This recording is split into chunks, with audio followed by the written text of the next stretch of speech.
Probably not very frightening to a guy like you, but these crazies, you can't stand it. They scream and they cry. This is your day now. Hey guys, Will here. Today we're going to talk about the biggest flaw of this. Stay tuned.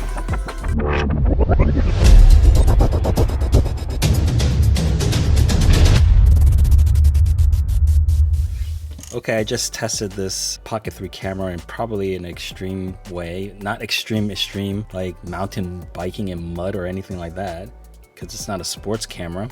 And some might say it's unfair, but it's nice to know what the limit is.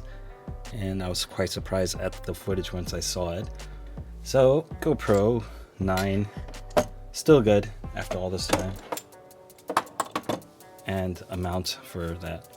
So what I did is mount these two cameras on my kick scooter, possibly one of the worst type of vehicle to mount it on because it creates a lot of vibration, especially in the front bar. There's no real suspension on this thing and it runs on hard wheels. So that means all the imperfections on the road gets transmitted into the handlebars and gives a real workout for the camera. The gimbal cannot handle that type of motion, like it's shaking like this way. I still think this has a use case in sports. I can imagine that most people, I think most people are astute enough to understand that you have a camera for your use case. Sports, right? This would be more like walking, vlog, traveling, but not extreme sports, not wet, not dirty.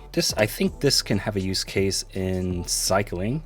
Cycling can be quite smooth, and this is 99.9% unusable in the dark.